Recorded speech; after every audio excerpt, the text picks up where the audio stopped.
Hello and welcome to this episode of Leadership Conversations on behalf of Women Automotive Network.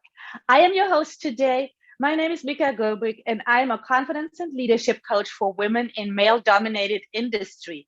And I am also the owner of a bilingual communications agency that serves the luxury car and supplier industry.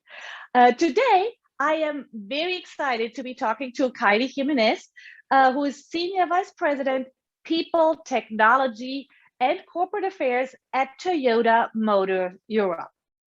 Thanks for being with us today, Kylie. Would you tell our audience a little bit more about you? Sure, thanks, Micha. So as you said, I'm the Senior Vice President of People, Technology, and Corporate Affairs at Toyota Motor Europe. And what this actually means is that I cover HR, innovation, IT&D, government affairs, ESG, and communications. I started That's with Toyota. A lot. It is a lot. There's a lot of really good people there too. Mm-hmm. I started out with Toyota about 11 years ago in Canada. And then prior to that, I was in packaged goods and pharmaceuticals. Toyota's actually given me some really great growth through various challenges. A few years ago, I moved my family to Brazil to take on a role as regional officer for Toyota Latin America and Caribbean region in HR and administration. In January of last year, I joined TME based in Brussels, Belgium, as the VP of People and Innovation. And of course, the reward for good work is more work. So in July of last year, I was promoted to the position I mentioned above. I was born and raised in Toronto, Canada by immigrant parents from Spain and Australia, which is a very typical experience in Toronto. Seems like everyone's from somewhere. And I have three wonderful teenagers who are 16, 14, and almost 13, who keep me incredibly grounded and are my absolute pride and joy. That sounds like you have a very full and very colorful life, very diverse. So you're in the right spot with innovation and people. I just gather from even just like those few sentences. Well, I hope so. Yeah, that's amazing. Let's start off by talking a little bit about Women Automotive Network. When did you get to know the association, and what made you get involved? Yeah, so I joined about a year ago, and the reason why is I've been in the automotive industry for just over a decade now. I love it, but it's not without its challenges. We're still operating in an industry that's traditionally and largely dominated by men. But we know that anywhere from 65 to 80% of purchasing decisions, although I saw somewhere 90% this morning, those decisions are made by women. So it makes absolute sense that we want our workforce to reflect our customer base. So saying this, we know that the industry isn't as attractive to women as to men. And some of this has to do with gender stereotypes that females are subjected to, also what we're exposed to in early childhood. But also, Deloitte did a study that shows the top reasons why women avoid careers in auto. And it's things like, maybe you've seen it, 65% say it's an unappealing work environment, about 60% say lack of work-life balance, 35% say perceived caliber of people, which I think is just a little bit insulting. I like to say that 65% didn't say that, but here's the thing, I want to be part of the solution. And I think networks like this are exactly what we need in order to surface and address the issues that we're collectively experiencing in our industry. So we can change not only for ourselves, but for future generations of girls and women. Yeah, absolutely. That's the mission, right? And when I started reading up on you, the thing that stood out to me that with all your responsibilities, your self-definition is mostly about an HR leader, a people leader. So DEI, of course, we've just touched upon it already, is of course your responsibility. And what do you consider the number one challenge in matters of DEI right now? Micha, you hit the nail on the head there. It doesn't matter what part of my responsibilities we're talking about. I'm always going to talk about people being our advantage. So I do lead with that in mind. On the topic of challenges in DE&I, I think there's a few. I mean, I've been doing DE&I work for a long time, and I can tell you that that companies have lots of activities, but we can't always show results, right? So for one thing, in Europe, it's very difficult to measure results. So we can ask people to we can't ask people to self-identify. So in Canada, for example, when you join a company and periodically you update some information about yourself, so we know how diverse we are. In Europe, we can just measure gender in very simple terms of male and female. So we do that. But we know that diversity is broader than men and women. And the competitive advantage really comes from these diverse teams where people can bring their full selves. So, I can't stand that we don't have data. Toyota loves data. So we actually, 2 weeks ago, launched our first ever self-identification survey across all of Europe. So it'll tell us the gaps we have. So people, we can't, like in a normal survey, tie it back to a person. We just know that of the respondents, this is what they say. So we'll be able to take this and look at our desired state and be able to work against that.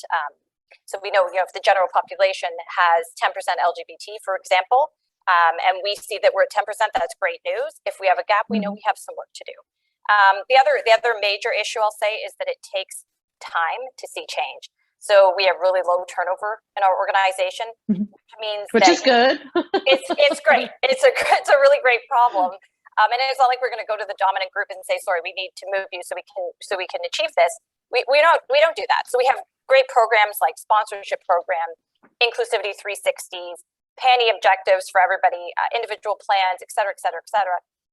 But the challenge will be sustaining momentum over time with low turnover, where you can't quite see the results that you might do if you were doing a plan for sales, for example. Yeah. But I love that you focus on the data, because I'm originally from Germany. That's where my automotive experience is. I live in Seattle, in the US. That's a very different environment when it comes to that type of personal data, and it makes life a lot easier when you know what you're dealing with. So I hope that a lot of people will get involved in your survey so that you get a very good picture there. We hope so too. And so those are challenges, that's for sure. What about the progress you're seeing? What makes you confident that we are on the right track, that we are moving things in the right direction? It's a great question, because I'm going to be asked this by our employees too, right? So, but what makes me really confident is our pipeline. So we look at our talent and succession planning. We know that we have 50% of our talent pool, our high-pot talent pool, is female. So we know that when we have the opportunities for promotions, we'll have a diverse slate for those roles. We also know we have an inclusive environment. We're really working on this. We measure it through our annual opinion survey. So we know we're creating the right environment for women and, quite frankly, everyone. And lastly, I can tell you that the needle does not budge without focused effort and belief that DE&I is a competitive advantage. So, normally in organizations, the HR person has to really push this, or the diversity person. But I have the absolute pleasure of working for a CEO who, when he took over last year, he made DE&I one area of competitive advantage for the organization. So, there's 8 top priorities. So, and DE&I is one of them. So it's alongside things like electrification, carbon neutrality, digitalization, because there's a recognition that we need innovation, we need engagement, we need the best ideas and execution. Therefore, we need the best talent. So I feel very confident because we have top leadership commitment, not only from our CEO, but our heads of manufacturing, sales, and so on. Yes, DEI and innovation, that's like so interlinked. And you just mentioned top talent, which brings me to my next question. I just mentioned I'm in America on the West Coast here, it's all tech here. How can you not only Toyota, of course, but the car industry in general, attract the top talent and retain the top talent that might be drawn to the big tech companies? Yeah, I mean, digitalization, new business models, these have revolutionized other industries, and automotive is definitely no exception. For our sector, these forces are giving rise to disruptive technology-driven trends like diverse mobility, autonomous driving, electrification, connectivity. And listen, we recognize that tech is talent. I mean, earlier I was saying, like, I will always look at the organization in terms of people, and we need the best talent. And let's face it, tech is exciting. I could hear it in your voice when you said, where you're living. But it's even more exciting when people can relate to the thing that they're doing. So when you can actually be immersed in and interact with it, like you can with a car or moving people. So it's very relatable. It's disruptive and exciting. But I think it's not just the work that people will look for. I mean, the pandemic has changed the way that people look at work. So I think that we need to have a really great option to great value proposition. So I think people care about the culture where they work. So imagine if we're able to attract the best women in STEM, for example, or diverse talent, but then they can go do STEM work for the next, for the people coming behind them, the young girls coming. And we do have a big program where we do for Girl STEM the Future, where we have our women engineers and other non-engineer women too, go out and just really make sure that we're getting girls interested in careers in STEM. That is fabulous, because that's the pipeline, right? That's the wonderful diverse pipeline with a lot of females. Yeah. So as we were just on the topic of tech, what we're seeing here right now is the Great Resignation, as we call it, and of course that has affected not only tech companies, but it's kind of everywhere. Is it affecting your business too? You're talking about the Great Resignation that's happening in the US, right? Yeah. I mean, actually, it's funny because I talked to my US colleagues, and this is a really real thing. And we actually haven't seen that in Europe yet, but we do recognize that the world is changing. People are reevaluating their lives. They're looking for choice. And, you know, I think that people are choosing to even retire versus stay in a job that doesn't make them feel as engaged or rewarded as some other thing that they have in mind. People are going even without plans sometimes. So we have some policy changes that we've made to recognize this. One is that we have full hybrid work. And what's interesting is the evolution, right? So early in the pandemic, we recognized that people wanted flexibility. So we surveyed management and said, what does flex work look like to you? And they said, anywhere from 30 to 70% of people's time at work. But as the pandemic went on, we shifted. And then we asked employees what they wanted. And employees want full flexibility. So we did this. So we said, the type of work that requires innovation or collaboration is best done in the office. Other work is up to you. We do want to see people one day out of 10. But really, it's up to people to figure out with their manager what works for them. We recognize people want freedom and trust to get work done. So we have a policy where people can work from anywhere in the world 1 month a year. So it could be Spain, could be Canada, it could be anywhere. And we also recognize people want to do good in this world. People are leaving sometimes because they just feel like they want to make a difference. So last year we launched our pro bono program, and employees can take 40 hours paid leave to volunteer for a cause that they believe in. And then lastly, since we're talking about diversity and inclusion, we really have we've really focused on inclusion in the things that we're going to do at work. So, we've been in people's living rooms or at the side of their dinner table, as you are at mine today. And the insight is that people want to come to work as their full selves, right? So we took the approach of dress for your day, right? People have been wearing yoga pants and comfy clothes. And then, they don't want to come back to a formal office environment. Some people are dying to dress up again. So we said, you know what? You decide how you want to do it. We've also got gender neutral toilets, faith and meditation room, all of these things that have changed over the last year to really say this is a place that welcomes you. I love everything you just said. I really love that. Do you see that making a huge difference for women, and especially, let's say, young mothers? Do you get the feedback there? I haven't had specific feedback on whether that's affecting young mothers or young fathers. I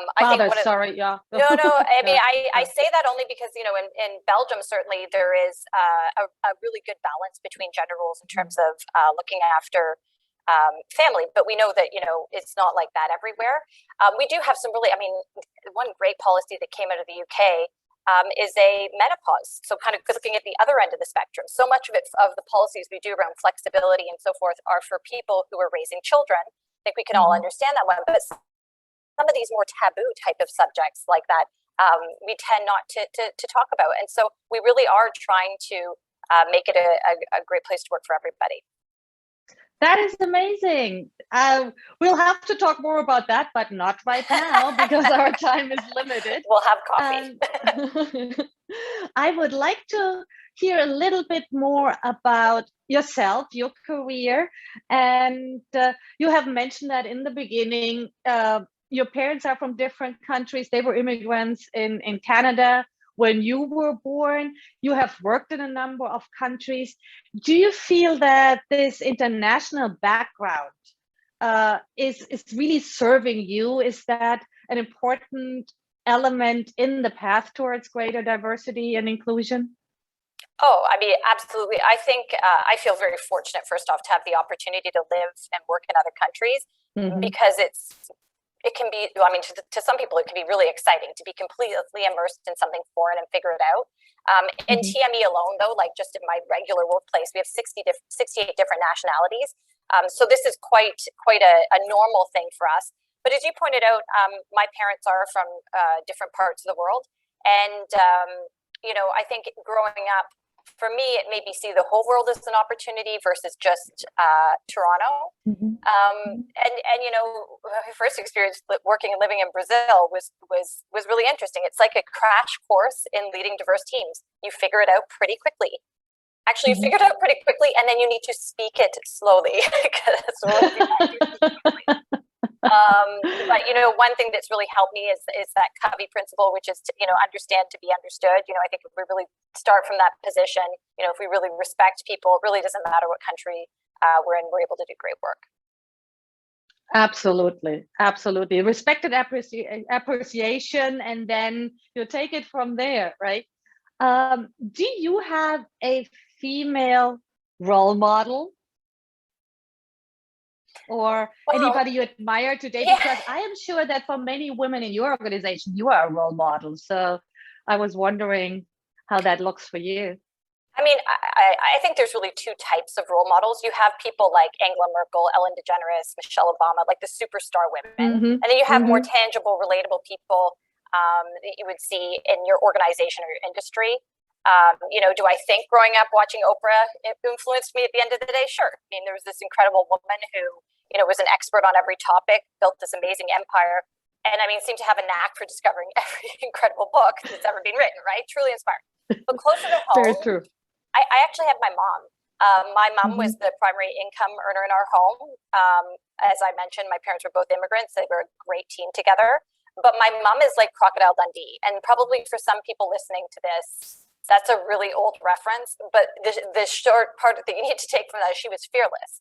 When she was 20 years old, so 60 years ago, she left Australia with a friend and decided to travel around the world. Like they went to Russia, they went through Europe, they went to Canada.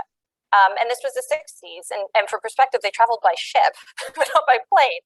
And she has incredible confidence in her own ability and has spent a lifetime growing through challenges. So, she had the same expectation for me and my brother. She'd just say, stop and get on with, stop fussing and get on with the job. But one woman I did work for early career was a woman by the name of Shelley Perlman. And when I interviewed for a job reporting to Shelley, she told me she had 2 kids, she was so successful, and she made it look so easy. And I thought, well, I'm going to do that too. She was fantastic. She was an excellent coach and mentor. And she had this great way of making you feel truly cared about, but would push you outside your comfort zone. So imagine, you have this great leader that pushes you outside your comfort zone, makes you feel safe. And then I have my mom's voice telling me, just get on with the job. And it's a pretty powerful combination. I totally love that. For me, it's always my grandma is the first woman I mentioned because she was a business owner in 1926. Wow. And did not remarry after the Second World War, not to lose her business. Because back then in Europe, she couldn't have owned her bank account and her business if she had remarried. So yeah, so those are the personal things that impact us a lot. And I love that you had a mentor because I feel in my generation in Europe, a lot of women did not have a mentor or a mentorship relationship with someone in their industry. It was not that common. I'm glad that this is a big focus now. I bet it's in your organization too, mentoring. Oh, definitely. Probably our best program though is our sponsorship program. And that is actually all of our, we probably had about 60 women go through this program. And every single one of them has either had a rotation to another part of the company or a promotion. And they're all sponsored by VPs in our organization. And it's funny when we start to have talent discussions, how proud each one and the VPs that, for now are male, but how proud they are of the person they're sponsoring, and and how they're making opportunities happen for them. So definitely something we care about. Yeah, I guess that's the step up. Sponsoring for people to open doors for you when you are not in the room, versus being a bit of a guide to you. That's the one step up. That's wonderful. Now let's talk a little bit about women who may be interested in getting into the automotive industry. What's one word of opportunity? What is the one word you would give them that you see as an opportunity there? I'm actually going to say opportunity, because I think, we need women. We need you. We need the insights. This is something that we're actively going out and trying to attract women to our organization. 50% of our grad hires last year were women, and 30% in engineering. Obviously, we won't hire, but we really do. We really want to attract the best. Yeah. So, what would you say? Both either engineers or also non-technical women interested in entering the car industry. What's a must-do, must-have to get started? What's important?